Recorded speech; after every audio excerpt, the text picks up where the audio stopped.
Hello दोस्तों, कैसे हैं आप। मैं आपका होस्ट अंकुर कुमार चैनी आज आपको लेके आऊँ आपके अपने YouTube channel web coding with Ankur में। आज के जो टॉपिक होने वाला है, आज हम एडवांस टॉपिक में पहुंच गए हैं टाइपस्क्रिप्ट में। तो आज हम और एक एडवांस टॉपिक के बारे में बात करें जिसका नाम है डेकोरेटर। तो एक्चुअली डेकोरेटर्स होते क्या हैं? तो डेकोरेटर्स जो होते हैं, मैं आपको बता देता हूँ कि डेकोरेटर्स क्या होता है। वो एक तरह का स्पेशल काइंड ऑफ डिक्लेरेशन होते हैं जिसे हम या तो क्लास में या मेथड्स में या एक्सेसर प्रॉपर्टीज या पैरामीटर में अटैच कर सकते हैं। ठीक है। उससे क्या होता है, वो एक तरह का मेथड, वो एक तरह से आपका एक फीचर प्रोवाइड करता है जिससे हम उसके या तो मॉडिफाई करते हैं, एक्सटेंड कर सकते हैं उसके डेकोरेटेड एलिमेंट को, जिसको भी हम उसमें ऐड कर रहे हैं। लाइक फॉर एग्जांपल, मान लीजिए आपका एडिंग मेटा डेटा आप ऐड कर रहे हो, लॉगिंग कर रहे हो या कोई वैलिडेशन परफॉर्म कर रहे हो। तो डेकोरेटर एक एक्सपेरिमेंटल पार्ट है फीचर टाइपस्क्रिप्ट पर जिसे हम यूज कर सकते हैं। तो डेकोरेटर चला स्टार्ट करने से पहले आपको कुछ चेंजेस करने पड़ते हैं अपने टीएस कॉन्फ़िग फाइल में। तो चलिए चलते हैं विजुअल स्टूडियो, जहां हम एक डेकोरेटर बनाएंगे और उसे एक क्लास पे कॉल करके देखेंगे और क्या क्या फीचर्स हम देखेंगे इसमें डेकोरेटर्स क्या होता है। तो चलिए चलते हैं विजुअल स्टूडियो कोड की तरफ। तो आप यहाँ देख सकते हैं कि हम यहाँ अपने डेकोरेटर्स बनाना है। अभी हमें ये डेकोरेटर्स क्या होता है वो आज हम इस टाइपस्क्रिप्ट वीडियो में देखने वाले हैं। तो ठीक है, उससे पहले क्या आता है, डेकोरेटर्स आपको रन करने के लिए, आपको क्रिएट करने के लिए आपको पहले अपने टीएस कॉन्फ़िगरेशन में कुछ चेंजेस करने पड़ेंगे। तो TS config dot JSON file में आप जाओगे तो आपको यहाँ पहले तो आपको क्या करना पड़ेगा, अपनी इसमें टारगेट में आपको ES6 सेट करना पड़ेगा। ठीक है।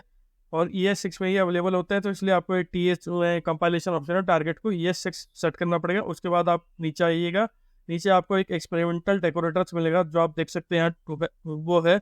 तो इसे हम क्या करेंगे, अनकमेंट करेंगे। तो इन अनकमेंट करेंगे और साथ ही कॉमा रखेंगे ताकि एक्सपेरिमेंट है। तो ये आपको दो चीज़ों का ध्यान अच्छे से रखना है जब आप डेकोरेटर्स पे काम कर रहे हो टाइपस्क्रिप्ट पे। ठीक है। तो चलिए अब हम चलते हैं ऐप डॉट क्लास में। ठीक है। App dot T S file में चलते हैं और एक क्या करते हैं, हम एक क्लास बनाता है, फिर उस पर देखेंगे कि हम डेकोरेटर्स कैसे यूज़ कर सकते हैं। ठीक है। तो डेकोरेटर यूज़ करने से पहले एक क्लास क्रिएट करता है, तो क्लास कुछ भी ले सकता हूँ मैं। फॉर एग्जाम्पल मान लीजिए मैंने क्लास ले ली पर्सन। ठीक है। हम बहुत ही स्मूथ वे में चलेंगे ताकि हम अच्छे से समझा पाऊँ मैं आपको कि डेकोरेटर्स और ये सब कुछ चीज़ें क्या और कैसे काम करती हैं। ठीक है। तो आप यहाँ देख सकते हैं कि मेरी एक क्लास है। ठीक है। तो क्लास के अंदर मैं कुछ भी नाम ले लूँगा। मैं क्लास के अंदर मैक्स ले लेता हूँ। ठीक है। ये मैंने, और यहाँ मेरा एक कंस्ट्रक्टर होगा जो कि एक एम्प्टी कंस्ट्रक्टर होगा। इसके बाद मैं क्या करूँगा, एक लॉक करूँगा और जो मैं लिखूँगा कि कंस्ट्रक्टर, मैं क्या करना, मैं इसमें करूँगा क्रिएटिंग पर्सन ऑब्जेक्ट। ठीक है। मैं क्योंकि इस क्लास है तो हम इसका ऑब्जेक्ट भी क्रिएट करेंगे, पर्सन ऑब्जेक्ट। ठीक है। पर्सन ऑब्जेक्ट क्रिएट करेंगे।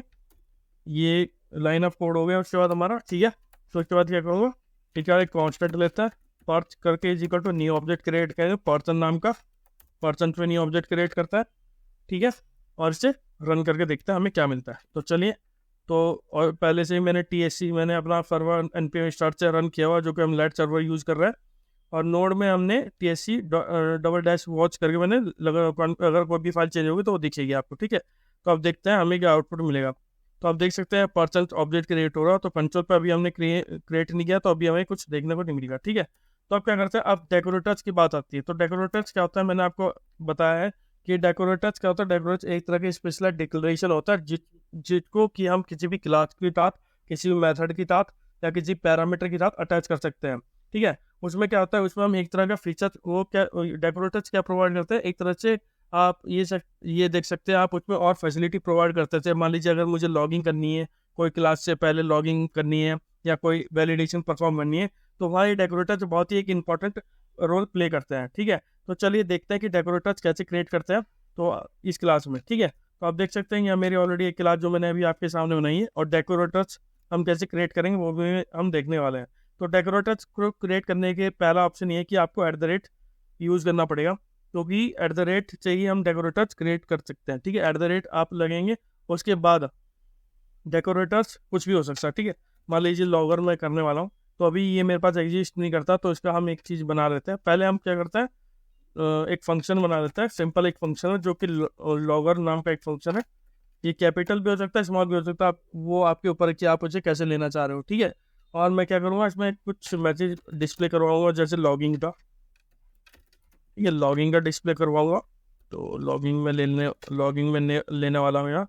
उसके बाद क्या कर सकता हूँ, मैं एक लॉग मैसेज और प्रिंट करवाऊंगा कंस्ट्रक्टर, क्योंकि मैं इसे कंस्ट्रक्टर पर करना चाहता हूँ। ठीक है। अभी आप देखोगे कि इसका एक वो होता है कि जो लॉगर फंक्शन होता है कंस्ट्रक्टर, ठीक है, वो अभी एरर इसलिए दे रहा है क्योंकि यहाँ क्या होता है, एक टारगेट फंक्शन होता है कि आप किस टारगेट पे से अटैच करना चाहते हो इस पर्टिकुलर लॉगर को। क्योंकि आप देखोगे लॉगर एक सिंपल फंक्शन है और मैं इसे एज ए डेकोरेटर यूज कर रहा हूँ, तो एट द रेट जो होगा, जब भी टाइपस्क्रिप्ट को एट द रेट मिलेगा तो ये देखेगा कि ये eight the rate logger use कर रहा है, ठीक है।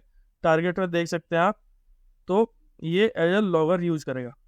ये मान लीजिए अगर मैं क्या करता हूँ, अगर मैं टारगेट भी हटा देता हूँ फॉर एग्जांपल, और ये मैं कंट्रोल भी कमेंट आउट कर देता हूँ, तो आप देखोगे कि लॉगर पर हमें इशू मिला। तो देखिए logger accept too few parameter to be use as a decorator, did you mean to call it first और write at the rate logger function, ठीक है।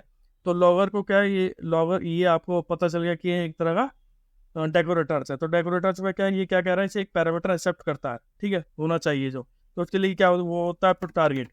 अब टारगेट में हम क्या ले सकते हैं कि किस टारगेट पे मुझे इस क्लास के टाइम पे अपने इस पर्टिकुलर डेकोरेटर को कॉल करना है। तो मैं यहाँ लेने वाला कंस्ट्रक्टर, तो मैं यहाँ कैसे कॉल करूँगा, कंस्ट्रक्टर, तो ये एक फंक्शन है, ठीक है, फंक्शन है कंस्ट्रक्टर का, तो ये कंस्ट्रक्टर पे कॉल करने वाला, ठीक है, और मैं इस कंस्ट्रक्टर को कंट्रोल करवा दूँ, ठीक है।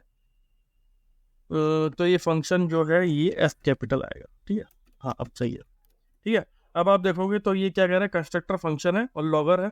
लॉगर को मैं कब रन करना चाह रहा हूँ, जब मेरा क्लास का कंस्ट्रक्टर फंक्शन कॉल हो या रन हो, ठीक है। तो और ये मैंने डेकोरेटर से लॉगर को कॉल कर दिया, ठीक है। एक बार चला के देखते हैं, फिर देखते हैं इसका आउटपुट हमें क्या मिलता है। तो चलिए चलते हैं अपने विजुअल स्टूडियो को वो कंट्रोल की तरफ। तो आप देखोगे कि लॉगिंग आपको मिला, जो मैसेज आप ध्यान से देखोगे तो लॉगिंग आपने यहाँ कंट्रोल लॉगर मिला, और फिर कंस्ट्रक्टर फंक्शन जो कि आपका पूरा फंक्शन है ये डिस्प्ले हुआ, ठीक है। आप देख सकते हैं कंस्ट्रक्टर पूरा आपका कॉल हो गया, ठीक है, क्योंकि क्रिएटिव, फिर उसके बाद हमारा जो ऑब्जेक्ट है वो क्रिएट हुआ, ठीक है। यानी ऑब्जेक्ट क्रिएट करने से पहले जो भी कंस्ट्रक्टर का फंक्शन है वो मैंने पॉइंट आउट टारगेट में लिया, तो उसी के बेस पे हमें ये आउटपुट देखने को मिला। तो इस तरह से आप लॉगर को, अगर आप चाहिए कि कहीं लॉगिंग हमें चाहिए करनी होती है एक तरह, अगर आप देखोगे तो ये भी लॉगर भी एक तरह का सिंपल फंक्शन है जो कि मैंने एज ए डेकोरेटर कॉल किया है। और मैंने कॉल किस पे किया, मैंने किस टारगेट को लेके इसे कॉल किया, मैंने इस जो मेरी पर्सन क्लास है उसमें मैंने कंस्ट्रक्टर को टारगेट किया, तो उसके बेस पे जैसे कंस्ट्रक्टर कॉल हुआ उससे ठीक पहले ये लॉगर कॉल हुआ। आप देखोगे कि कंस्ट्रक्टर ये सब आने से पहले, मतलब लाइन नंबर 3 जो आप देखोगे, कंस्ट्रक्टर को कॉल करने से पहले मेरी लॉगिंग कॉल हुई और ग्रेटिंग हमारा जो ऑब्जेक्ट हुआ बाद में हुआ।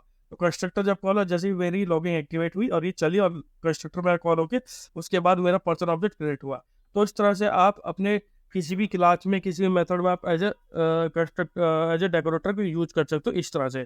तो आज इस वीडियो में मैं सिर्फ आपको एक कंस्ट्रक्टर बना के दिखाया, अगली वीडियो में मैं डेकोरेटर, सॉरी, इस वीडियो में मैं आपको डेकोरेटर बना के दिखाया, अगली वीडियो में मैं आपको एक डेकोरेटर फैक्ट्री कैसे काम कर, डेकोरेटर फैक्ट्री के साथ हम कैसे काम करें वो मैं बताने वाला हूँ। आई होप आपको ये वीडियो पसंद आया होगा, तो प्लीज़ मेरे चैनल को लाइक कीजिए, सब्सक्राइब कीजिए। Thank you.